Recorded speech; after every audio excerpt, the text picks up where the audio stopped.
It's RamView, but the Lakers are getting new owners. It's hot out there, but let's blow them off the line of scrimmage. Headline, Los Angeles.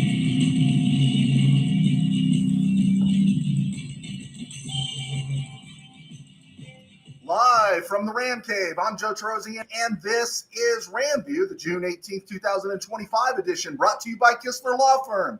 Injured in an auto accident, need help, got questions? Call Kistler Law at 661-206-6990. That's 661-206-6990. And check out KistlerLawFirm.com. That's one word, KistlerLawFirm.com. Kistler Law, they've been fighting for you since 92. And by Temple City Auto Repair. Having some auto issues? Get yourself some John and Henry at TempleCityAutoRepair.com. Rams are in Maui. Darian Kendrick is back. Alaric Jackson, blood clot update, all that stuff happening. But I just got to drop this in there because I think indirectly it's a testimony about the Rams. Is the gold standard in L.A. growing up was the O'Malleys owned the Dodgers. O'Malley, you can't get around the O'Malleys, right? The O'Malleys were great. They pulled out eventually because they were a family ownership in a league that was basically needed corporate stuff, and they sold out to Fox, and there was all the Frank McCourt stuff and everything. We don't need to rehash that. The Lakers had Jack Kent Cooke, who was he was a diva businessman, but he did build the Forum, right? He did have that idea of star power. I don't know if he was a gracious dude, but you did have that. But when he handed off that organization over to Jerry Buss, things took off, and it was a golden age, right? It was literally a golden age. Dodgers won 2 World Series in the 80s. Lakers, of course, won 5 in that first go-around with Riley, Magic, Buss, and at the end of Kareem's run. So it was really good. We knew what good ownership looked like. Unfortunately for the Rams, we never did. Rosenblum was okay. Rosenblum meddled a little bit. Rosenblum gave in to a lot of noise. I think Rosenblum, the way he functioned in the 70s, I think he would be looked at poorly in nowadays stuff, in present day, because he did have some meddling aspects, and he wanted the team's winning, and he doesn't think about augmenting the team. He wants it to be more flashy, and of course he had a passion for Pat Hayden. But then of course it passed to Georgia, and it was a disaster, right? It's almost like 3 decades of just lost football for Ram fans, including the departure and the return.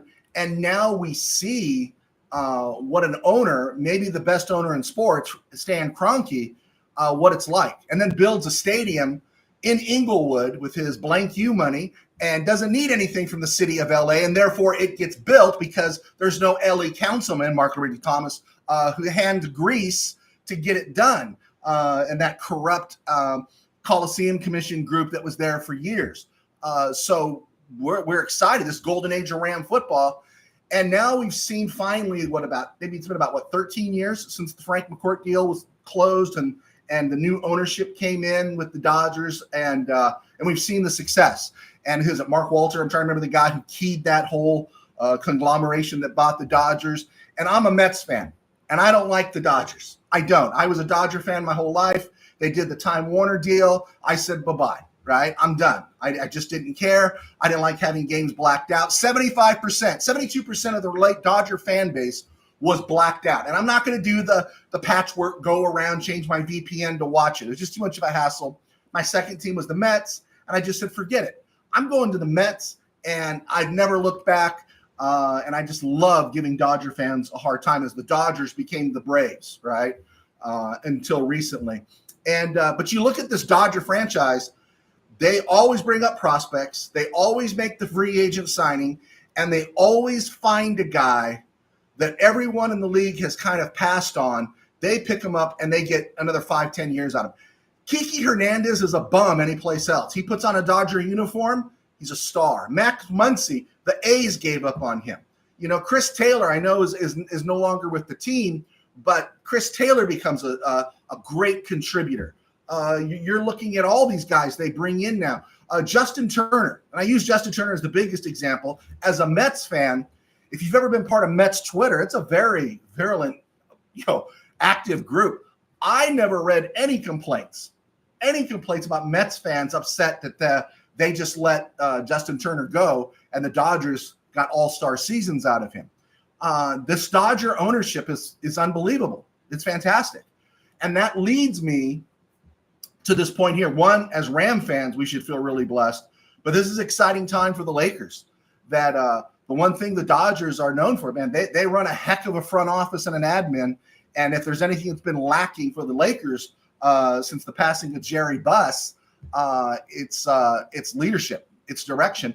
And I'm not necessarily any team's fan right now. I'm more of maybe an Indiana Pacer fan because I like the old ABA or Denver Nuggets. But I'm anxious to see if the Dodgers bring on board. I don't think they're going to screw around with some of this stuff that the Busses have been doing these last few years. They got the money to make moves. And I'm just curious to see, are they going to take control back from LeBron? Because basically, Genie and all of them, LeBron, what do you want to do? And I'm just curious if they've shown there's a no-nonsense approach in running the Dodgers. Are they going to take a no-nonsense approach now to running the Lakers, which means maybe not necessarily moving on from LeBron, but say, hey, LeBron, you're nice in this role. Keep your mouth shut. We're not making any deals for you. We're doing what's best for the team. Anyway, wanted to get that stuff out because it just highlighted again in a roundabout way how fortunate the Rams are to have Stan Kroenke, especially if you grew up in the Georgia era, right? Especially if you did that. Okay, let's get to Maui and get to some of the things that are taking place. On Tuesday, the Rams announced they re-signed Darian Kendrick. And it looks like, they got out of that original contract with him that saved them about 3.5 rocks, which is great. And now they got him on most likely on a lesser deal. I give credit two ways here. One, the Rams brought him back. I have no problem with Darian Kendrick coming back. I just like more pieces in that cornerback room of guys that can play. The second one is, I think it says a lot about Darian Kendrick that, I think McVay in his interview, his presser, he said, we sat down with Darian and gave him all these different options of what we can do. It means the Rams had ideas here. And obviously the idea here was, we're going to bring Kendrick back. You're going to make less money. And the dude took it. And I don't know, is this like the Dodgers always seem to find that guy that nobody wants? Is this another case of the Rams and that Ram culture seeing something like, yeah, Darian Kendrick's had some rough times, but Rams want to keep him around. And what does it say about Darian Kendrick's character as opposed to say, man, you're putting me in the street and forget you guys, right? My biggest fear, he was going to sign with the Cardinals. I don't think he's Lester Hayes. Certainly don't think he's Mike Haynes. I don't think he's Charlie Stukes. But I like him, and I don't want him going to the Cardinals. And I'm glad he's back in the room. It's just more depth there for the Rams to work with. And if they have to move on from him in the end of August, great. But this is something nobody seems to understand in the KBM, that the Rams cornerback room and the Rams secondary is a conglomeration, almost an amalgamation. It's the sum of all of it is more important than one single individual. And PFF, PFN, USA Today, as we'll get to, they seem to measure things by amount of stars as opposed to really studying the game, and it drives me crazy. All right, Alaric Jackson, I thought that was good news. They talked about Alaric Jackson being at home in Detroit, undergoing treatment. If there's a silver lining to this in a very serious situation, jack around with blood clots and possible embolisms and all that sort of stuff. The blood clots in 2022 were discovered just before the halfway point of that, offensive line chainsaw massacre of 2022, and he missed the last 9 games. The discovery this time is in early June, meaning, of course, he's not in Maui, and he can be evaluated when training camp comes around in July, which is usually third week in July, 3.5 weeks into July. And of course, healthy or not, he wasn't going to appear in any preseason games. Being a veteran, this doesn't mean this doesn't become an actual problem until it doesn't become a problem on the field until the first week of September. He knows the Rams system. Rams know what to expect with him. He's obviously a hard worker. He stayed focused. This is a UDFA that did everything, changed his body type, changed everything, and has gotten that second contract in the NFL. And it also means there's 3 full months right now for them to deal with these blood clot issues. So if there's a silver lining, that's it.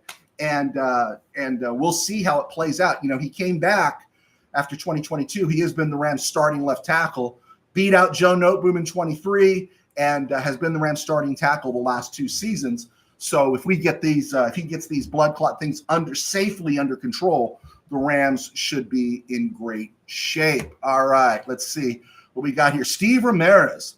Rosenblum was the Jerry Jones of his day. Hey, that might be kind of fair there. That might be kind of fair.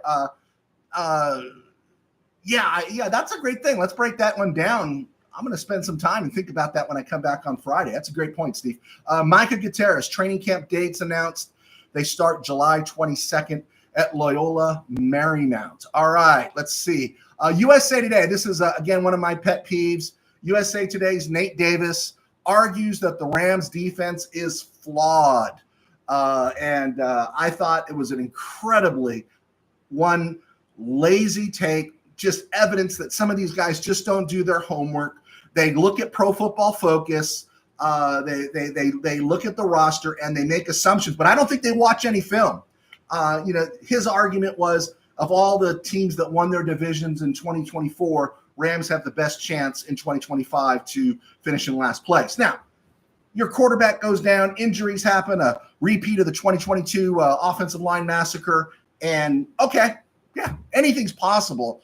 But as things play out just the way they are, to come out and say the Rams are in disarray with their safeties and corners, I'm sorry, fire him, right? There's probably a lot of writers out there, a lot of people out there, even among you guys, that can do the work that guy did, and he's not doing much work. Also, Pro Football Network, PFN, which is usually pretty good around draft time and stuff. Their guy, Kyle Soapy, lost all credibility, and he ranks the Rams defense at number 24. And that's just literally too stupid to dive into. It's another reminder. I'll say this again, and I'll say it again, and I'll repeat it one more time, is don't let anyone move you off a position you've taken just because they're citing sources like USA Today or PFN or even PFF. If you've seen them and you can defend them with what you've seen, stick to it, because Nate Davis, Kyle Soapy, they're not any better than you, right? You don't have to take a back seat to anybody, all right? I was just really horrific, some of their points there. You can make arguments for injuries and different things. You can make an argument maybe for the Rams linebackers, but really everything else, heaven help us. All right, saw the mic'd up clips of Byron Young talking smack with Jared Verse. That was a really good watch, It's easy to forget Young's journey, which we were all aware of in 2023, starting late, working at a Dollar Tree store, and then getting that year at Tennessee. And it was kind of a great story in 2023, but after the arrival of Jared Verse and Braden Fisk and everything, people have kind of forgotten about him. And I've even made arguments that, will he get a second contract from the Rams when he turns 29? And then, of course, there's the excitement this year over Josiah Stewart. But I loved watching Byron Young. One, you just saw a guy that was obviously he's a competitor, but this isn't a guy that's moping because maybe he's lost some of the spotlight, right? This isn't a guy that's brooding because the Rams also spent the 3rd-round pick they spent on him. They spent a 3rd-round pick on Josiah Stewart. And this is a guy that's just coming out there. And, of course, if you give him his history and his background, this is a guy that's always knows he has to compete. And that's the other thing about, we're seeing a lot of in Rams culture that's kind of coming to the forefront. I think we've known it. We set it to the side, but more people are bringing it up about the journey that some of these players went on before they got to their final stop in college before ending up with the Rams. We're going to break that down a little bit later. And this is another one here. I'm watching the Rams interviews. I'm going to do a compare and contrast here in a second. The press conference, Sean McVay and Puka Nacua. McVay, they were asking, football stuff. Nacua, I just want to know, why is it important to hear from players about what's going on in the community? Why is it important to have them talk about, them building fences, picking up trash, or doing something?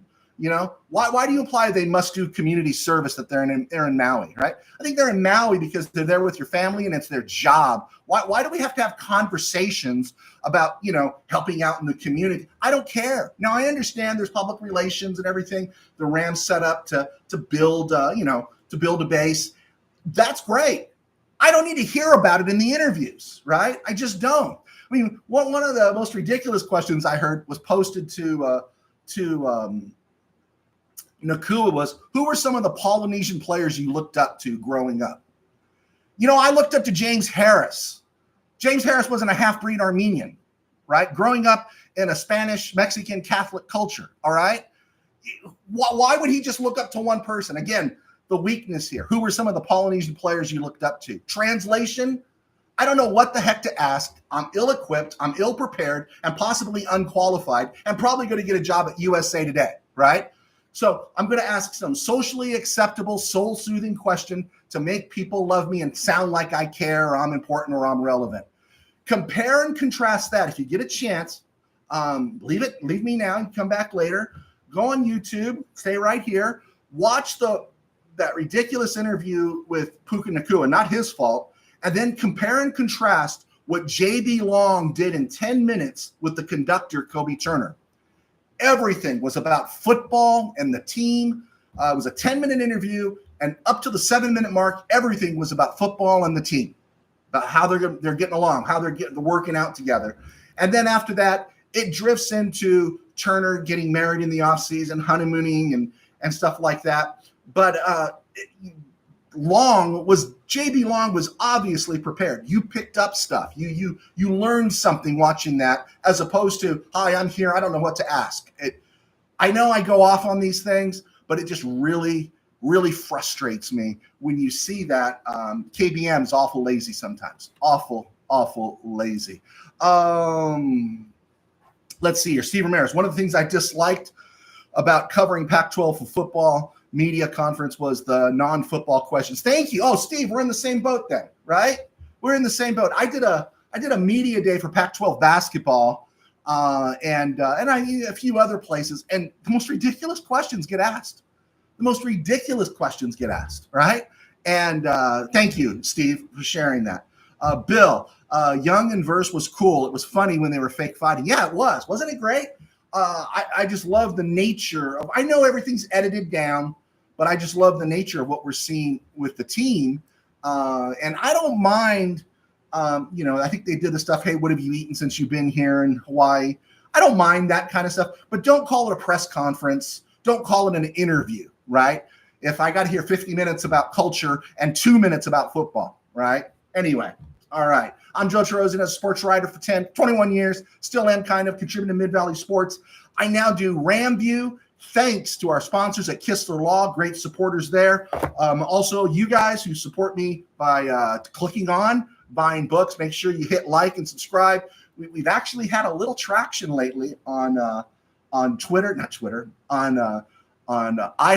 and Spotify. So if you guys can keep helping us out there, we greatly appreciate that. So check us out in those places, and we'll get that loaded up probably tomorrow morning. So all the support helps me in my day job. I pastor a small church in Burbank called Burbank Faith Naz, and it's right here on YouTube at Burbank Faith Virtual. You can check it out, burbankfaithvirtual.com, Burbank Faith Virtual on Facebook and all across social media. And we do appreciate you guys being involved this time of year. Someone said, hey, Joe, would you ever sell this? This is the 1989 Don Heinrich Pro Preview for football for the serious fan. Would I sell it? Yeah, I need to raise money for my for my cross-country trip in August. I always drive cross-country. So if you want to send me about $2,000 for this, I'll be happy to send it to you. I have to admit to you, it's not in mint condition, but it's kind of cool. Look, you got Darren Cherry there with the Chiefs. But anyway, yeah. If you want to do that, I'll sell it to you. I usually keep those things, but I do want to get cross country. So if you don't want to do that, buy my book. Go to Kistler Law. Tell them you came from us, and hopefully we can raise the funds to make my trip across country a little more pleasant. Maybe stay in a couple of hotels instead of sleeping in my SUV. Maybe get a great meal somewhere along the East Coast, get some lobster and blue. I know you guys care about that stuff. So anyway, looking at the NFC West, right? I'm amazed at all the people that are hot, that they're picking out these little things about the Rams on defense, but they're completely overlooking the 49ers offensive line. I'm not going to go through that again, but I thought it was interesting. So I wanted to look at who are the other quarterbacks, what they're making, who their backups are, and then look at something that kind of broke today a little bit about who the highest paid quarterbacks are in the NFL this season. So let's start with the 49ers, right? And I've been open about their offensive line issues. Everything's going to be perfect for them. Basically, the quarterbacks they're going to run with this year, Brock Purdy, Mac Jones, Curtis Rourke. Purdy and Jones are both playoff quarterbacks. I don't think Jones has been a disaster. I think it's finding the right place, and now he's with Kyle Shanahan. And there's all that speculation. Remember that year he came out that the 49ers would take him instead of Trey Lance? I wonder how they feel about that now and such. But Brock Purdy, when I mention their salaries in this juncture, I'm just mentioning what their cap hit is. That they make beyond what their cap hit is with bonuses and everything prorated. But I'm just talking about what their cap hit is because that affects the cap for the coming season. Brock Purdy this year is only a 9-rock hit. That's great, right? Next year, it escalates to 24.7. That's still a good deal. 30.8 the year after that. That's really good. But then when you get to 2028, it jumps to 57.6. 2029, it jumps to 72.5 rocks. And in 2030, it's 64.5. Now, as more of that money's paid out, it becomes easier to move off a player, obviously. But just something to think about. 72 rocks. Could you pay 72 rocks for Brock Purdy? I love it. That's where the 49ers are at. Now, we know salary cap's going to keep going up. But, man, that's a lot of bread. That's a lot of bread. Now, Brock Purdy, Mac Jones, Matthew Stafford, and Jimmy Garoppolo. I'll take the Rams there. Cardinals, Kyler Murray, Jacoby Brissett, Clayton Tune. A lot of mock drafts back in 23 had Clayton Tune going to the Rams. I was kind of looking at that. We were so desperate. We didn't know what was going to happen with Matthew Stafford at the time. Murray, a few years ago, signed that huge extension.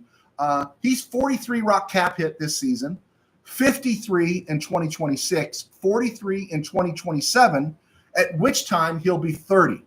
The Cardinals hold the option for 2028, and it's only 46.3 rocks. When he signed that contract, it was ridiculous.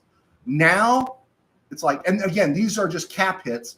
Now it's a little more in line. If you're paying your starting quarterback less than 50, that's pretty good. If you're paying them anywhere near 50, and he is making more, it's a little bit of a problem because he's not great. And that's interesting that we're 2 years away from Kyler Murray turning 30. If something should happen to him, you got Brissett, who's a competent backup. Play that game. Brissett with the Cardinals, Brissett with the Patriots, Brissett with the Taxkins, Brissett with the Dolphins, Brissett with the Browns, Brissett with the Colts, Brissett starting with the – is it 7 teams now? Did I got that right? I'll take the Rams quarterback room over the Cardinal quarterback room. And then we get to the Seahawks. The Seahawks have Sam Darnold, Drew Lock, and Jalen Milroe. Best possible case is if they really believe in Jalen Milroe, he doesn't see the field until next year, right? Let him learn, let him develop and everything. Darnold is only a 13 rock cap hit this season. Next year, it's 33. And in 2027, if they don't move on, it's 41 rocks. That's a great deal. That's a great deal. And so they're going to be fine there in terms of salary cap. But again, Sam Darnold, we've seen him. Drew Lock, we've seen him. And Jalen Milroe's not ready. So the Rams have a clear advantage in the quarterback room. The Rams right now, I'm not going to get into Jimmy G. Stafford is making 47.4 cap hit this season. 47.4 rocks cap hit this season. And he's 48.2 next year. I think of the $84 million contract, I think 80 of it's guaranteed. We're good with that. So what I did was, knowing how the NFL works, right, I went to see who's going to make the most money this year at quarterback. So I got the top 15 quarterbacks in terms of what they're making, not their cap hit, but what they're making, because their salary base might be 10, but they might be getting 40 in a signing bonus. Do you know what I'm saying? So Dak is making, okay, not cap hit, Dak is making 60 rocks this year. 60 rocks. And at best, don't we see them as a third place team, right?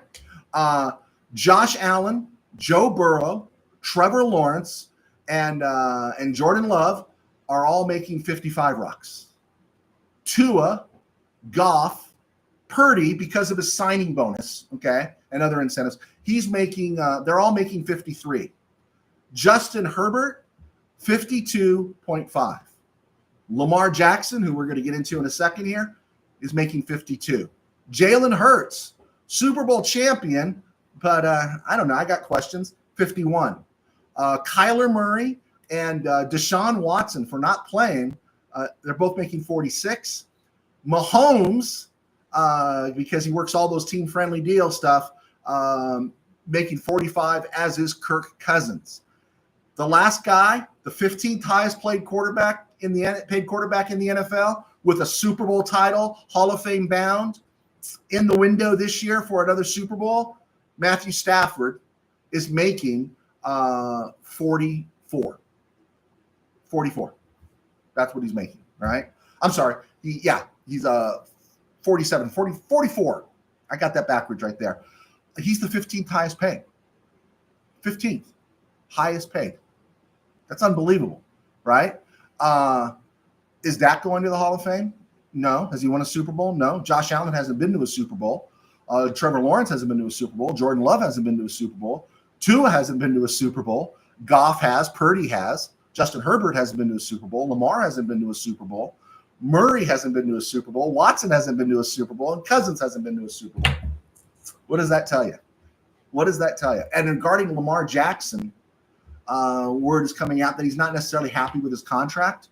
He was pretty tough guy last time he held out for his contract. He's got 3 years left. His cap hit this season is 43. But in 2025 and 2026, his cap hit is 74 and a half. 74 and a half. Wow. Right. And each year, do you want to pay Lamar Jackson more than 74 if you do restructure his contract? I know everyone loves him, but do you love him in January and February? I'm just throwing it out there. I know we've always got somebody to blame with Lamar Jackson. I'm not saying he does, but the KBM always has somebody to blame, and this time around it's Mark Andrews. And I remember them saying at the beginning of last year, they finally given him some people to throw the ball to, and by the end of last year, they were saying, oh, he doesn't have anybody to throw the ball to. Just wanted to throw that stuff out there. Bill, I was surprised to see the Rams have not signed Perkins yet. Maybe Perkins is holding out for something else there, Bill. Maybe he said, yeah, I've done the Ram party right now, right? Maybe if I play my cards right and there's some disaster someplace in the NFL, maybe I can go someplace as a number 2 and not necessarily a number 3, right? He's not getting any younger. Bill, great cap management by the Rams. Have $75 million and 2 first-round picks, and the Whiters have $8 million cap space for next year. Yeah, again, ownership, administration, leadership, all the things the Lakers have been lacking, that the Dodgers have shined on, the Rams have been shining on since returning to Los Angeles in 2016. Wanted to get that out there. All right. Around the NFL and other places, Ravens signed Jair Alexander. I think he's guaranteed 4 rocks with incentives. He can get up to 6. So he's off the market. Steelers extend safety to Sean Elliott. He had a good year last year, 2 years, 12 rocks, 9 guaranteed. Interesting, another defensive back, former Raider first-round pick, cornerback Damon Arnett, is signing with the Houston Texans after playing with the Houston team in the UFL. Arnett hasn't played in the NFL since 2021 when he went on social media with a gun. During the same time all the stuff was going on with Henry Ruggs, right?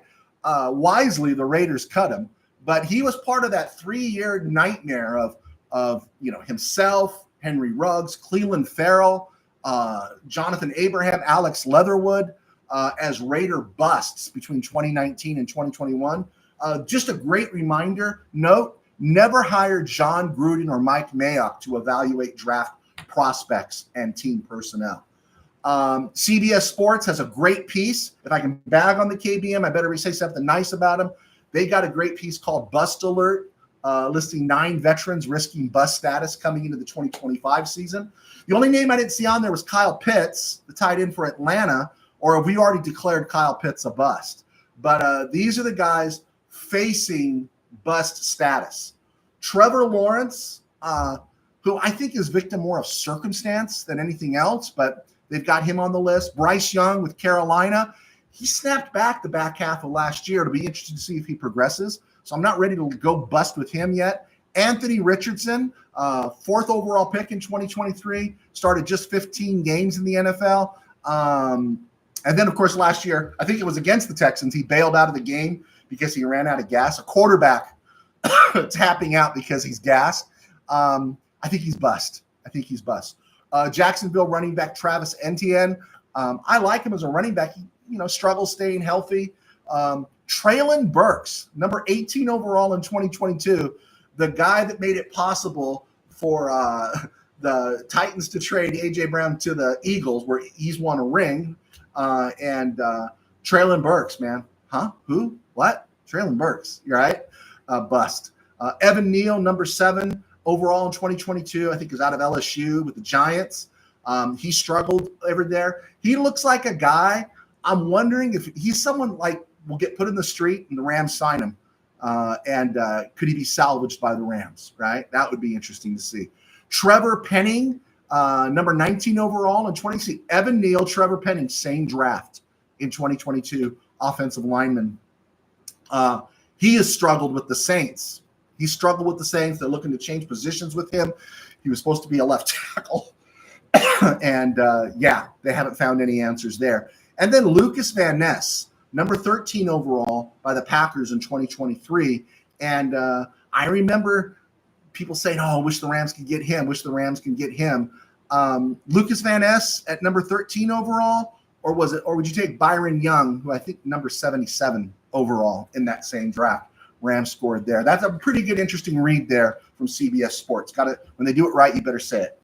Former Ram cornerback Robert Rochelle is signed with the Cowboys. TJ Watt wants his extension done before training camp, according to Peter Schrager. Steeler camp begins 23rd of July. By skipping minicamp and mandatory minicamp, Watt racked up $100,000 in fines. And here's where it gets really hard, right? Browns overpaid Myles Garrett. I know he's a great player, generational talent. They overpaid him, right? They're paying him for the stuff he's done, and the stuff he's done has gotten them to the second round of the playoffs, and that was the other team around him. It's not going to be a difference maker. Like Watt. Watt has played great. Watt's had a Hall of Fame career. Watt hasn't won a playoff game in 8 seasons, right? And this means, because of what the Browns paid Myles Garrett, it means the Steelers are going to end up giving too much to T.J. Watt. Is T.J. Watt worth more than Myles Garrett? I'm not going to argue that. But if you give a guy that much money that's a non-quarterback, help me, right? What are you going to do? And to make it even worse, that also means the Cowboys will feel foolishly compelled to pay Micah Parsons. And I wouldn't give up Jared Verse for Micah Parsons. No way. I wouldn't. I don't know if I'd give up Byron Young for Micah. I don't like Micah Parsons. I think Micah Parsons, he gets the Eric Karros sacks. And what I mean by that is, I think Eric Karros, when he was with the Dodgers in the 90s, had like 6 consecutive years of 20 home runs. I'm hard-pressed to go back, and I've asked people this. Can you remember an important home run that Eric Karros hit? Dodgers are down 7-3 in the bottom of the 8th. He hits a solo shot, right? Dodgers are up 9-2, top of the 9th on the road. He hits a solo shot, right? He hits a 2-run shot. But that big home run, you never saw it. Micah Parsons just evaporates, and I'm just not a Micah Parsons guy. But the Cowboys are, and I hope they overpay him, and they keep rotting and like stinking in the earth. I don't know. I'll take correction. I don't think Trey Hendrickson is looking for that kind of money. You guys can let me know. I don't think the Bengals have to pay him that much, but again, something to check out. Neil Gonzalez. I don't know if it's true, but a YouTube broke the news that Jeannie Buss sold the Lakers to the Dodger Group for $10 billion. Yeah, that broke. We shared that at the top of the show there, Neil, so you can hit reverse and check it out. It's the Dodger Group, right? And good for the Buss family. They're getting a nice big paycheck, and they're going to give control over to the Dodgers. That if that Dodger team comes in like they came in with the Dodgers, I'd expect the Lakers to cease being a laughingstock, which I think they are. And I'm not saying they're going to trade LeBron firsthand, but I think the nonsense is going to stop. I think they didn't spend 10 bill. I don't even know what we call it. 10 mil is rocks. What do we call 10 billion? 10 diamonds? I don't know what you call them, but you pay that kind of money. I'm not deferring to LeBron James, right? And I think this is great news for Laker fans. I think it's absolutely the best news they've had since legitimate news since they won their second title with Kobe and Paul Gasol. The 81 points by Kobe was a nice moment. I don't count that championship in the bubble. It was a summer tournament that's extended into the late fall to the early fall. That was a joke, but they have an opportunity now. So good for the Lakers. Before we get to this day in Rams history, I had mentioned talking about Byron Young's journey, right? And we all talked about that a lot when he came. And then, Verse and Fisk came in and everyone gobbled it all up. Byron Young started off at Georgia Military Academy, worked at the Dollar Tree, and then went to Tennessee. And so there was a lot of talk this offseason about this is something that teams look for, and especially it's like a profile with the Rams. Do these players grow, mature? Do they understand the journey? Puka Nacua spent 2 years at Washington before spending 2 years at BYU. Braden Fisk was at Western Michigan before going to Florida State. Jared Verse was at Albany before Florida State. These are self-made men, right? Self-made men. Kobe Turner was at Richmond before going to Wake Forest. Josiah Stewart, Coastal Carolina, before going to Michigan. And even Omar Spates was at Oregon State for like 3 years before going to LSU. And, that's just something we probably got to do a better job from my end. And when we look for it, it's like, hey, how many stops has this guy made? It used to be when a guy made a bunch of stops, it's like, well, he can't get along anywhere. But when you're going from Coastal Carolina to Michigan, Richmond to Wake Forest, the Dollar Tree to Tennessee, Albany and Florida State to Albany and Western Michigan to Florida State, you're moving up in the world. So definitely something to take a look like. Oregon State to LSU is definitely a dial up there. So again, something to think about there when it comes to Ram stuff. Steve Ramirez, story says Jeannie will still be the team governor. I read that, but does that mean she's going to have control? Do you really think they paid 10 rocks for her to keep Rob Pelinka as GM? I think she might be the face, but I don't think the Dodgers are going to play that game. I wouldn't pay 10. I wouldn't spend 10 diamonds to I wouldn't spend 10 diamonds to let them keep on going on the way they've been going on, right? So I'd be curious to see. Let's see. Steve Ramirez, Rays are selling for $2 billion, so $10 billion for Lakers seems like a deal. There you go. Good call there, Steve. Michael Negretti, Pastor Joe, do you think this is the end times? Okay, back to your regular scheduled program. Let's go Rams. Well, to put it in a nutshell there, Chief, a book I've written but haven't had a chance to edit and put out. It's gonna be a while. Is called Sorry I Took Away Your Antichrist. So no, I don't believe these are the end times. There you go. All right, there we go. Let's see here. What do we got? It was a stone groove, my man. Okay, not much here for June 18th. But let's look at June 19th, tomorrow. Rams, I thought he left as a free agent, but Rams sent Greg Bell to the Raiders on June 19th, 1990 for a fourth-round pick. I don't think it amounted to much. It's not in my notes there. But Greg Bell, really underrated back in Ram history. A lot of us grew up loving Sir Lawrence of Los Angeles. We loved Wendell Tyler, Eric Dickerson, Charles White gave that nice little bubble there. But 88 and 89, those years belonged to Greg Bell. Scored a lot of touchdowns, played really good football. It's really disappointing when the Rams moved off of him. But by 1990 with the Raiders, he was cooked. And then, of course, the bus came in. Cleveland Gary actually ran for 1,000 yards in the early 90s before the bus came in.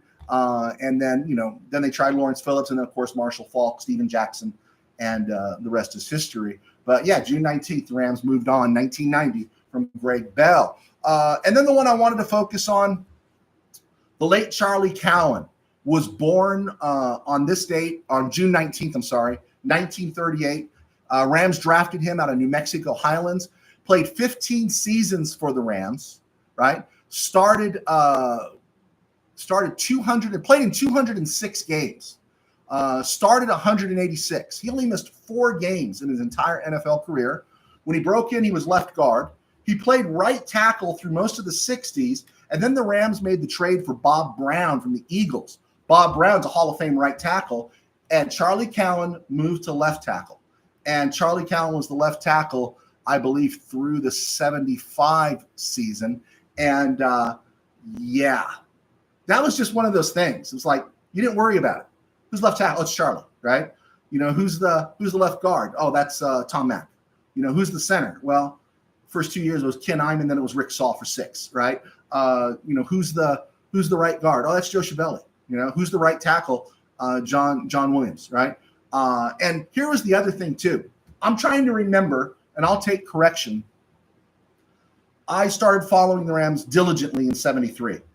From 73 through 78, I do not remember one of our starting offensive linemen ever missing an entire season. In early 79, John Williams got hurt, and he was losing his job anyway to Jackie Slater. But getting hurt, like where they missed tons of games, right? Starting in 80 or someplace in there, Doug France started breaking down, and he didn't last much longer. And so they drafted Irv Pankey, and Pankey was the Rams' starting left tackle, not Jackie Slater. Pankey was the starting left tackle out of Penn State for the whole decade of the 80s. Tore up his, I think was it his Achilles or was it a knee? Take correction on that. In 83, and that's when the Rams had Bill Bain, and Bill Bain filled in. You still remember Bill Bain being interviewed after Pankey's injury, and Bill Bain's in tears. Oh, Irv. He's crying for his friend Irv. And Bill Bain was no slouch either, as they picked him up off the street, the former USC guy. But trying to really nail down when there were season-ending injuries for these linemen. Joe Schiavelli got hurt in 69. I think he missed the last 6 games of the year, or he missed 6 games someplace in the middle of the season, 7 games in there. But a guy going down and being lost for the season, you just didn't see it happen. Charlie Cowan was just gold. He was just a guy. Oh, it's Charlie Cowan, right? And again, Rams had 4 of the 5 guys that started on their offensive line started together for 10 years. Schiavelli, Cowan, and Mack, and Iman. For 10 years they started together, right? And then those other years, for a couple of years there, you had Bob Brown, a Hall of Famer. So wow, it was just really a rich time in history. And Charlie Cowan should always be remembered. On a little lighter note, talking about another guy who's now no longer with the Rams, Joe Noteboom turns 30 tomorrow. And I didn't mean to give any bad memories there. All right, I think we got it. I think we got it all in. Let's see, July 22nd, training camp opens for the Rams. There we go. All right, guys, I think I got most of our stuff in there. I nailed everything on my list. I think we're good to go. All right. Be sure to check us out on Spotify. Guys, thanks for hanging out with me. I will see you on Friday. I might have to come on early Friday. I got to present at our ordination service. So God bless. Take care. We will see you soon.